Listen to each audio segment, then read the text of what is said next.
وہ بھی سارا سوشل میڈیا اب اس کو ڈومینیٹ کرے گا، کیونکہ سوشل میڈیا اب ایسی پاور بن گیا ہے کہ اس کو یہ کنٹرول نہیں کر سک رہا ہے. یعنی یہ جو بھی چیزیں کرتے ہیں وہ اوپر سے دبا دیتے ہیں سوشل میڈیا میں. یہ کنٹرول نہیں ہو سکتا. اگر یہ کنٹرول ہوتا تو ان کا نیریٹو آج پریویل کرتا. وہ نہیں کرا ان کا نیریٹو، کیونکہ سوشل میڈیا کی وجہ سے آج بڑی انفارم پبلک ہے. سو اس لیے میں نے آپ کو پہلے تو ایک ساروں کو آج خراج تحسین پیش کرنا تھا.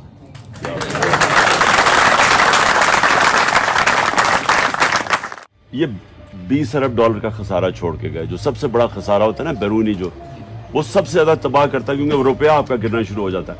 اگر آپ کا بیرونی خسارہ بڑھتا جائے تو آپ کا روپیہ، آپ کے پاس ریزروز کم ہونے شروع ہو جاتے ہیں، آپ کا روپیہ گرنا شروع. روپیہ گرتا ہے، غربت بڑھتی ہے، ملک غریب ہو جاتا ہے. ان کو ہم نے پہلے اسٹڈی کیا، پھر جب انہوں نے ہماری گورنمنٹ کرائی، ریکارڈ ایکسپورٹس تھی، ریکارڈ ہمارا ٹیکس کلیکشن تھا. ہماری انڈسٹری کئی سالوں کے بعد، پتہ نہیں سالوں کے بعد، لارج اسکیل مینوفیکچرنگ کی بیسٹ گروتھ تھی. ایگریکلچر میں جو 4 مین کراپس کی بمپر کراپس تھی 2 سال ہماری پالیسیز کی وجہ سے.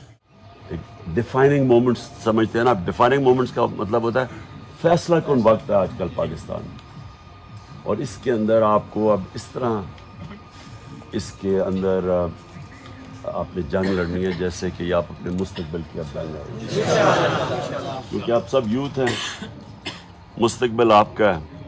ایک وقت ہوتا تھا لوگ سمجھتے تھے جی ملک سے باہر جائیں گے اور ہم بڑی اچھی وہاں نوکریاں لے لیں گے اور کمفرٹیبل. وہ دن آہستہ آہستہ جا رہے ہیں، کیونکہ باہر اپرچونیٹیز کم ہیں، اسلاموفوبیا ہے. اور ویسے بھی میری طرح کا میں تو کرکٹ کھیلتا تھا، پتہ نہیں 20 سال باہر میں نے کرکٹ کھیلی ہے. لیکن دیکھیں جو اللہ نے اس ملک کو دیا نا، وہ دنیا میں بہت کم ملک ہیں جس میں اس طرح کی اللہ نے نعمتیں بخشی ہیں. مسئلہ یہ ہے کہ کسی بھی ملک کے اوپر آپ چوروں کو بٹھا دیں ملک تباہ ہو جاتا ہے. آپ ایک فیکٹری کے اوپر چور بٹھا دیں، آپ کی فیکٹری بند ہو جائے گی. تو یہ ہو ہی نہیں سکتا کہ جو اللہ کا نظام ہے، جو کہ ہمارے نبی صلی اللہ علیہ وسلم کی حدیث، انہوں نے جو کہا ہوا ہے کہ جو قومیں چھوٹے چوروں کو جیلوں میں ڈالتی ہیں اور بڑے ڈاکوں کو نہیں پکڑتی وہ تباہ ہو جاتی ہیں.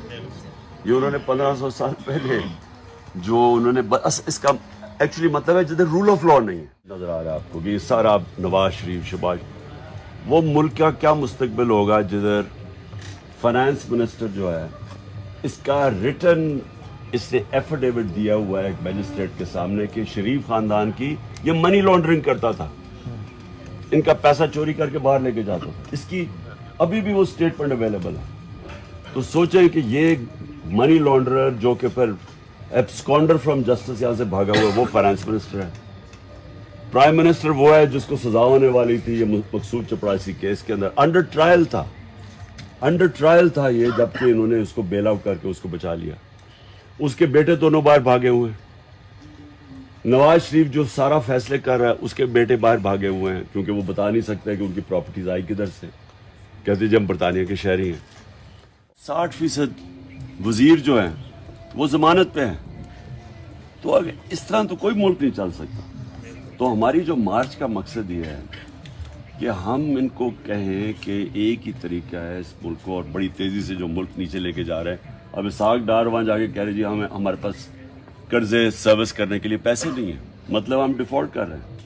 تو اس کو اس دلدل سے صرف الیکشن نکال سکتے ہیں اور کوئی دوسرا راستہ نہیں. اور ہماری جو مارچ ہے اس کا صرف مقصد، ہم یہ نہیں کہہ رہے کہ ہمیں گورنمنٹ دے دو، ہم کہہ رہے ہیں فری اینڈ فیئر الیکشن کرواؤ. جو ہم نے جب انہوں نے میری گورنمنٹ کو جب سازش ہوئی تو میں نے الیکشن اناؤنس کر دیے تھے، انہوں نے جا کے عدالت میں سے وہ کینسل کروائے. تو ہمارا صرف وہ مقصد ہے. اور جو پیریڈ ہے اب سے جو شروع ہو رہا ہے یہ بڑا امپورٹنٹ پیریڈ ہے. یہ ہم پوری مارچ کی تیاری ہے ہماری، اب بس فائنل ٹچز دے رہے ہیں. مارچ کا ہم پوری پلاننگ ایسی کر رہے ہیں کہ جو بھی ہم نے جو ان کی پلاننگ ہے اس کو سامنے رکھتے ہوئے اپنی ساری پلاننگ کر رہے ہیں. یہ یاد رکھیں